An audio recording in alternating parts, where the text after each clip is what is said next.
સુપ્રભાત વિદ્યાર્થી મિત્રો, આપણે લાસ્ટ પીરિયડમાં જોયું કે લેશન 4 એટલે કે રવિશંકર મહારાજ.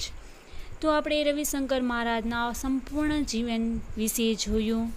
રવિશંકર મહારાજના આવા પ્રેરક પ્રસંગો આપણા જીવનમાં હંમેશા પ્રેરણા સ્ત્રોત બની રહે એવી આશા સાથે આપણે તેમના અભ્યાસ તરફ જોઈએ. તો અભ્યાસમાં સૌથી પહેલાં MCQ આપેલા છે, એટલે કે વિકલ્પો આપેલા છે. લાસ્ટ પીરિયડમાં મેં તમને શું હોમવર્ક આપ્યું હતું? બધાને યાદ છે ને? Very good. મેં તમને લાસ્ટ પીરિયડમાં શબ્દ સમજૂતી, રૂઢિપ્રયોગો અને અભ્યાસ એટલે કે વિકલ્પોવાળા પ્રશ્નો જે 3 આપેલા છે તે પણ આપેલા. તમે બધાએ જ હોમવર્ક કરી લીધું છે ને? તો હવે અગર જો કોઈનું હોમવર્ક બાકી રહી ગયું હોય તો જલ્દીથી આજે હોમવર્ક કરી લેવાનું છે. હવે અભ્યાસમાં આપણે સૌથી પહેલાં વિકલ્પોવાળા પ્રશ્નોના જવાબો જોઈ જઈએ, જેથી કરીને તમારો કોઈ પ્રશ્નનો જવાબ ખોટો હોય તો તમે સુધારી શકો છો. ચાલો, સૌથી પહેલાં અભ્યાસમાં પહેલો પ્રશ્ન છે, રવિશંકર વ્યાસને મહારાજનું બિરુદ કોણે આપ્યું? તો રાજાએ, બ્રાહ્મણોએ, લોકોએ કે બહારવટીયાઓએ? તો કોણે આપ્યું હતું?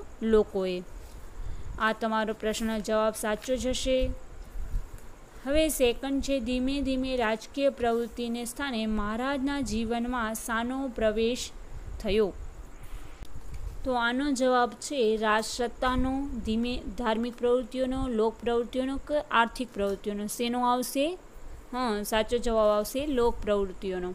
ત્રીજો પ્રશ્ન છે, રવિશંકર મહારાજને માણસાઈના દીવા કોણે કહ્યા છે?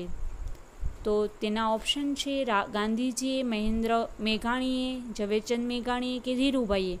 સાચો જવાબ શું આવશે? ખ. વેરી ગુડ, ઝવેરચંદ મેઘાણીએ. ક્વેશ્ચન છે 2. સેકન્ડ ક્વેશ્ચન છે, નીચેના પ્રશ્નોના ઉત્તરો એક એક વાક્યમાં આપો.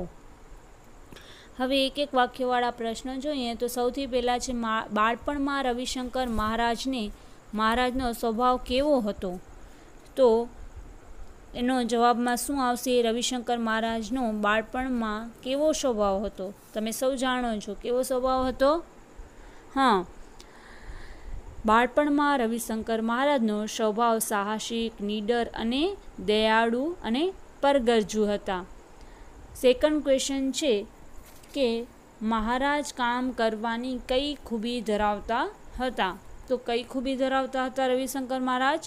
કે મહારાજ જે કંઈ પણ હાથમાં કામ લેતા તેમાં પોતાનો આત્મા રેડી દેતા એવી કામ કરવાની ખૂબી ધરાવતા હતા. જોગણ ગામમાં મહારાજે શું જોયું? ક્વેશ્ચન 3. તો શું જોયું જોગણ ગામમાં? વિચારો. જોગણ ગામમાં મહારાજે ગરીબાઈ અને ગંદકી જોઈ. ક્વેશ્ચન છે 4. મહારાજ મૂક સેવક તરીકે શા માટે જાણીતા છે? તો ક્વેશ્ચન 4માં શું લખશું આપણે? કે કારણ કે કોઈ પ્રસિદ્ધિ કે કોઈ પ્રશંસાની ઈચ્છા રાખ્યા વિના મૂંગા લોકોની સેવા કરવી તે મહારાજના જીવનનો મંત્ર હતો. તેથી તેઓ મૂક સેવક તરીકે જાણીતા થયા. આના પછી છે ક્વેશ્ચન 3. બાળકો, અત્યારે આપણે અભ્યાસના જવાબો જોતા જઈએ છીએ. તમારે આ બધા જ જવાબો તમારી રીતે તમારી બુકમાં લખવાના છે. ક્વેશ્ચન છે 3. નીચેના પ્રશ્નના ઉત્તરો આપો. તો શું છે પહેલો પ્રશ્ન કે રવિશંકર વ્યાસને મહારાજનું બિરુદ કેમ મળ્યું? તો શું જવાબ આવશે?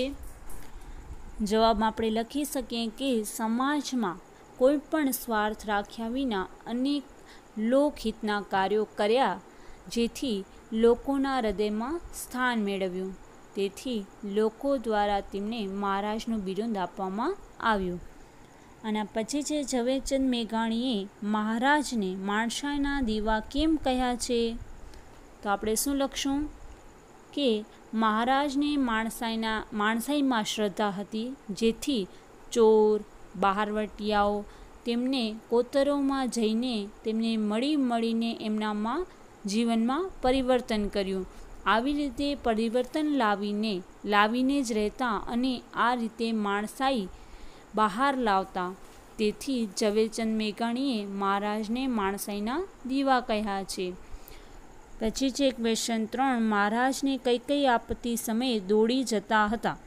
તો મહારાજ કઈ આપત્તિ સામે દોડી ગયા હતા? આપણે આ પાઠમાં જોયું હતું કે ક્યાંક નદીઓમાં પૂર આવ્યો હોય, ધરતીકંપ આવ્યો હોય, દુકાળ આવ્યો હોય, ભયાનક રોગચાળો ફાટી નીકળ્યો હોય, આવી ગમે તે કોમી એકતાના કોઈ હુલ્લડો ફાટી નીકળ્યા હોય, આવું કોઈ પણ કાર્ય હોય ત્યારે મહારાજ આવી આપત્તિઓમાં લોકોની મદદે દોડી જતા હતા. આ પછી છે સ્વાધ્યાય. તો સ્વાધ્યાયમાં પણ પ્રશ્નો છે જેના જવાબો તમારે લખવાના છે. નીચેના પ્રશ્ન ઉત્તરો લખો. અહીંયા આપણે સ્વાધ્યાય ટૂંકમાં જોતા જઈએ જેથી તમને ખ્યાલ આવે. સૌથી પહેલાં રવિશંકર મહારાજના બાળપણના કયા સંસ્કારો તેમના પર અસર કરી? તો કઈ અસર કરી એના બાળપણમાં? તો તેના જવાબમાં આપણે લખશું કે બાળપણથી જ તેઓ નીડર અને સાહસિક તો હતા જ. પિતાજી પાસેથી જીવનમાં સારી ટેવો તથા માતા પાસેથી ખૂબ ચાવીને ખોરાક ખાવો એ આરોગ્ય માટે કાળજી પ્રાપ્ત થઈ હતી. તેમજ ઘર તેમજ ખેતીના દરેક કામમાં શરમ સંકોચ કે નાનપ વિના કામ કરતા બાળપણના આ સંસ્કારોએ રવિશંકર મહારાજના જીવન ઉપર અસર કરી હતી. મૂક સેવક કે મહારાજે લોક સેવકના કયા કાર્યો કર્યા? બીજો ક્વેશ્ચન છે આ. તેના જવાબમાં આપણે શું લખી શકીએ કે મૂક સેવક રવિશંકર મહારાજે અનાથ આશ્રમ માટે ફાળો ઉઘરાવવાનું, ગામોમાં ગરીબાઈ અને ગંદકી દૂર કરવી, ચોર અને બહારવટિયાઓના હૃદયમાં પરિવર્તન કરવું, તેમજ કુદરતી આફતોમાં લોકોની મદદ કરવા જવું વગેરે જેવા લોકસેવકના કાર્યોમાં કર્યા છે. ક્વેશ્ચન છે 3 કે રવિશંકર મહારાજના કાર્યોથી સમાજના લોકોમાં શો લાભ થયો? તો તેનો જવાબ આપણે લખશું કે રવિશંકર મહારાજના કાર્યોથી ગામોમાં ગરીબી અને ગંદકી દૂર થઈ, ચોર અને બહારવટિયાઓના હૃદયમાં પરિવર્તન થયું, તેમજ લૂંટફાટ ચોરીના કામો બંધ થયા. કુદરતી આફતીના સમયે લોકોને રવિશંકર મહારાજની હૂંફ અને મદદ મળી. આના પછી છે ક્વેશ્ચન 4. ક્વેશ્ચન 4 છે કે રવિશંકર મહારાજની હિંમતના દર્શન કયા પ્રસંગમાં થાય છે? તો આપણે લખી શકીએ કે જવાબમાં ઈસવીસન 1941 અને ઈસવીસન 1946માં અમદાવાદમાં જ્યારે મોટા હુલ્લડો થયા હતા તે સમયે નિર્ભય બનીને શેરીઓમાં ફરતા લોકોને સમજાવતા અને હુલ્લડમાં મૃત્યુ પામેલાઓને મહારાજ જાતે જ અગ્નિ સંસ્કાર કર્યા. આ પ્રસંગમાં આપણે રવિશંકર મહારાજના હિંમતના દર્શન થાય છે. આમ તો જોવા જઈએ તો સંપૂર્ણ પાઠમાં આપણે રવિશંકર મહારાજના હિંમતના દર્શન કરી શકીએ છીએ, કારણ કે તેનું દરેકે દરેક કાર્ય હિંમતભર્યું જ છે. પણ છતાં પણ સૌથી વધારે આપણને આ કાર્યો ખૂબ જ હિંમતભર્યા લાગે છે, કારણ કે અહીંયા મહારાજ જે કોઈ ન કરી શકે તે કાર્ય કર્યું છે. આના પછી છે ક્વેશ્ચન 5. રવિશંકર મહારાજનો જીવન મંત્ર શું હતો? તો રવિશંકર મહારાજનો જીવન મંત્ર હતો કે કાંતેલી ખાદીના વસ્ત્રો પહેરવા, સાદું ખાવું પીવું અને સાદાઈથી રહેવું. આ જ એનું જીવન મંત્ર હતો. એના પછી છે ક્વેશ્ચન 6. મહારાજ શબ્દના જુદા જુદા અર્થ લખો.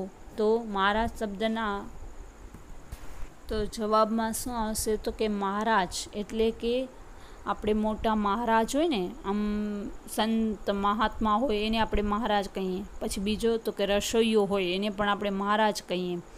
પછી યજમાન વૃત્તિ કરનાર જે ગોર હોય એને પણ આપણે મહારાજ કહીએ. આવી રીતે અને જે મોટા રાજા હોય, મોટો મહારાજ સમ્રાટ હોય એને પણ આપણે મહારાજ જ કહીએ. તો આવી રીતે મહારાજ શબ્દનો ઘણા અલગ અલગ અર્થો થાય છે. અને પછી છે ક્વેશ્ચન 7. દિવસ રાત અંધશ્રદ્ધા, ઝાડા ઉલટી, જીવન ધર્મ આ શબ્દો સાથે કેમ લખાય છે? આપણે જોઈ શકીએ કે આ બધા શબ્દો આપણે સાથે સાથે બોલીએ છીએ ને લખીએ પણ છીએ કે દિવસ રાત તું મહેનત કરસ, પછી અંધશ્રદ્ધામાં તું ન માન. તો અંધ અને શ્રદ્ધા બે અલગ શબ્દો છે. ઝાડા અને ઉલટી પણ બંને શબ્દો અલગ છે, છતાં પણ આપણે જ્યારે પણ બોલીએ ત્યારે એનું ઉચ્ચારણ કેમ કરીએ છીએ? સાથે જ. દિવસ રાત, દિવસ અને રાત પણ અલગ અલગ શબ્દો છે, છતાં પણ આપણે શું કહીએ કે તું દિવસ રાત આખો દિવસ આમ કેમ ઊંઘ્યા કરસ, દિવસ રાત આખો દિવસ તું કેમ ફરવા નીકળી જાસ. આવી રીતે આપણે આવા શબ્દોના ઉપયોગો અને લખવામાં પણ તેમને સાથે રાખીએ છીએ, કારણ કે તેમાં સામાજિક શબ્દો છે, જેથી સાથે સાથે જ લખાય છે. આ શબ્દો છે એ એકબીજા ઉપર એટલા બધા કહીએ ને કે જોડાયેલા છે કે એકબીજા ઉપર મહત્ત્વ ટકેલું છે, માટે આપણે સાથે લખીએ છીએ. ક્વેશ્ચન 2 છે, સૂચના પ્રમાણે લખો. તો પાઠમાં વપરાયેલા શબ્દો ગામડે ગામડે, કાચો પોચો જેવા બીજા શબ્દો શોધીને લખો. આ શબ્દોનો વાક્યમાં પ્રયોગ કરો. તો તમે જોઈ શકો છો કે કાચો પોચો, ગામડે ગામડે આવા શબ્દો બીજા પણ ઘણા જોઈ શકાય છે. તો તેમનો આપણે વાક્યમાં પ્રયોગ કરવાનો છે. તમે જે શબ્દ જુઓ એનામાં જ તમારે તેમનો વાક્યમાં પ્રયોગ કરવાનો છે. તમે એમ કહી શકો કે ચાવી ચાવીને ખાવું જોઈએ. તો ચાવી ચાવીને શબ્દ છે એનો આપણે વાક્યમાં પ્રયોગ કર્યો કે ખાવું જોઈએ ચાવી ચાવીને.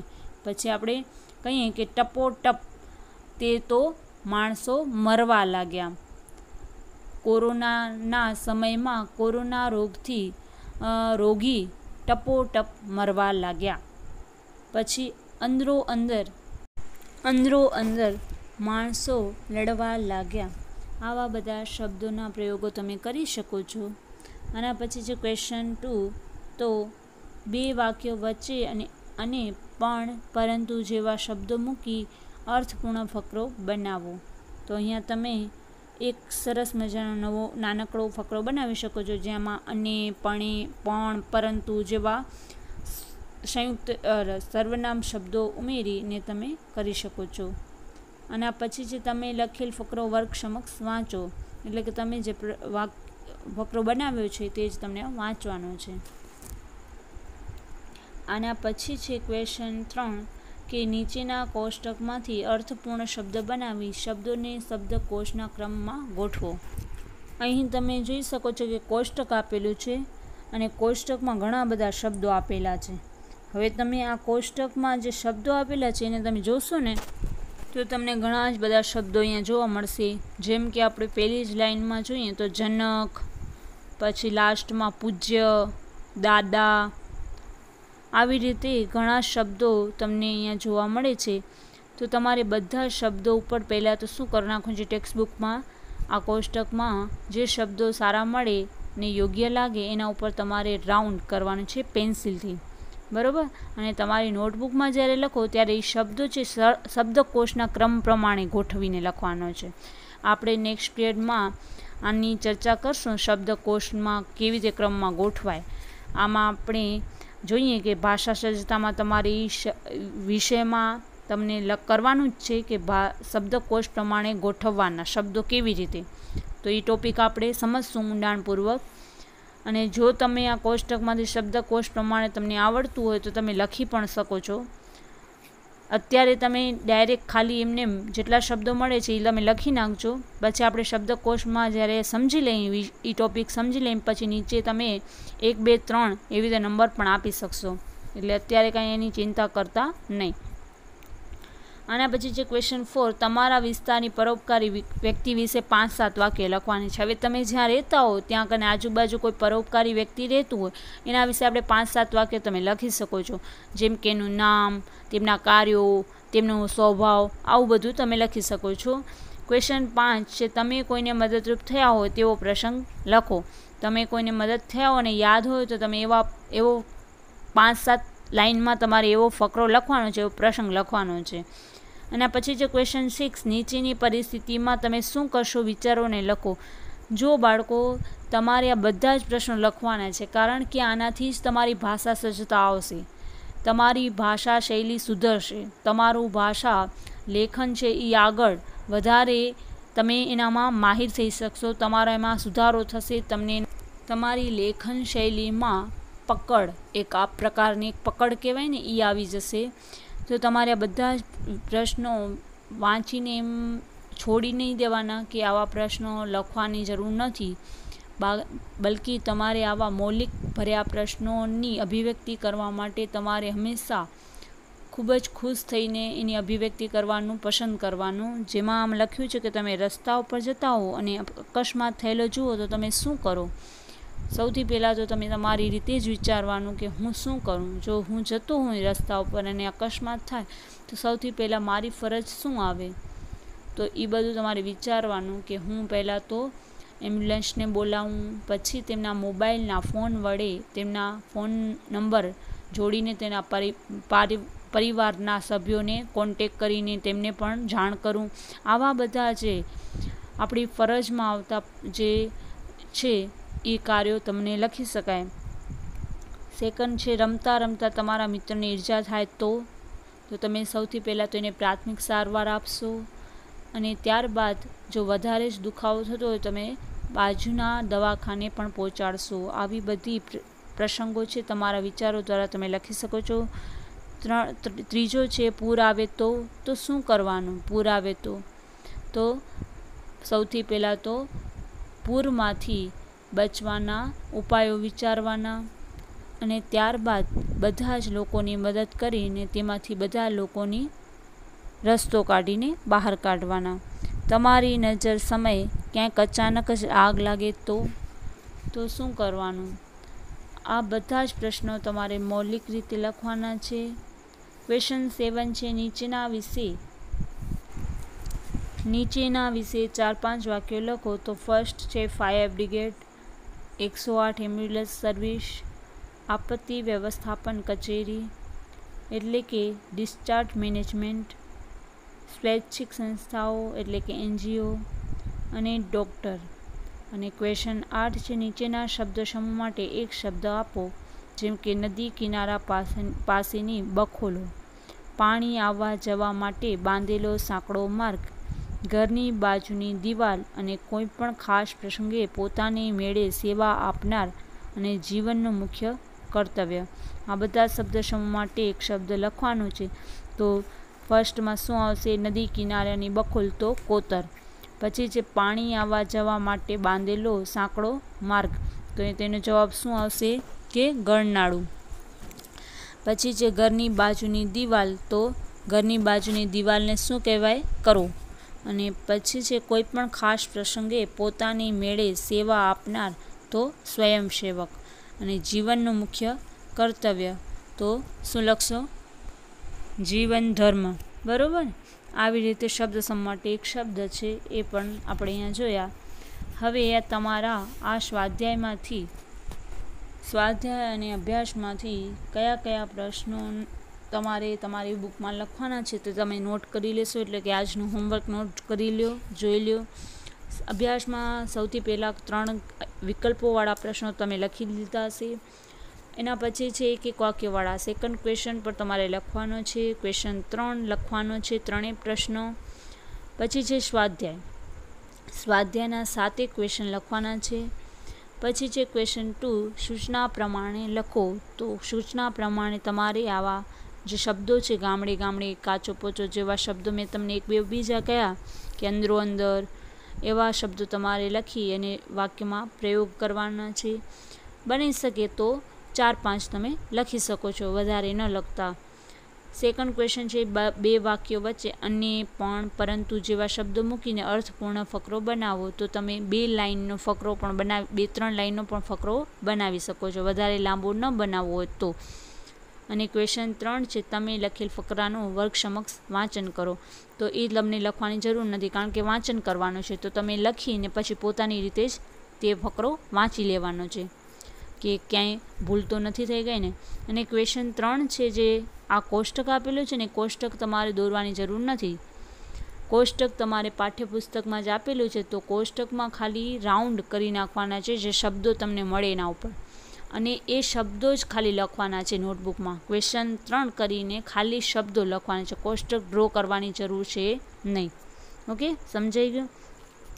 અને પછી જ્યારે આપણે આ ટોપિક વિશે વાત કરીશું, શબ્દકોશના ક્રમમાં ગોઠવો, ત્યારે તમારે તે શબ્દની નીચે 1, 2, 3 એવી રીતે ક્રમ લગાડી દેજો, જેથી તમને ખ્યાલ આવે. પછી છે ક્વેશ્ચન 4, તમારી વિસ્તારની પરોપકારી વ્યક્તિ વિશે 5-7 વાક્ય લખો. તો 5 વાક્ય તમે લખી નાખજો, કોઈ પણ તમારી આજુબાજુ પરોપકારી વ્યક્તિ રહેતું હોય એના વિશે. ક્વેશ્ચન છે 5, તમે કોઈને મદદ કરી હોય તો તમે પ્રસંગ લખી શકો છો. 3-4 લાઇનમાં પણ તમે ટૂંકમાં વર્ણન કરી શકો છો. એના પછી છે ક્વેશ્ચન 6, નીચેની પરિસ્થિતિમાં તમે શું કરશો એ વિચારીને લખો. તો તમારે 4 ક્વેશ્ચન્સ પરિસ્થિતિમાં શું કરશો એના 4 ક્વેશ્ચન લખવાના છે. ક્વેશ્ચન 7 છે, 4-5 વાક્યો લખો. ફાયર બ્રિગેડ, 108 એમ્બ્યુલન્સ સર્વિસ, આ બધા જ આપત્તિ વ્યવસ્થાપન કચેરી, સ્વૈચ્છિક સંસ્થાઓ અને ડૉક્ટર, આ બધા જ વિશે 4-5 વાક્યો લખવાના છે. અને ક્વેશ્ચન 8 છે, શબ્દ સમ માટે એક શબ્દ આપો, તે પણ તમારે લખવાનો છે. 5-5. અત્યારે જે હું તમને હોમવર્ક આપી રહી છું તે તમારે ઝડપથી તમારી બુકમાં, એટલે કે તમારી ગુજરાતીની બુકમાં લખી નાખવાનું છે. લખ્યા બાદ તમે તમારા મોબાઈલમાં ફોટા પાડીને તમે મને મોકલી શકશો. તમારે રેગ્યુલર તમારું હોમવર્ક મને મળતા તમને તેમનું પ્રમાણપત્ર પણ આપવામાં આવશે. માટે વિદ્યાર્થી મિત્રો, હોમવર્કમાં રેગ્યુલર રહો, જેથી કરીને અભ્યાસક્રમમાં કોઈ જ પ્રકારની તકલીફ ન રહે. Thank you.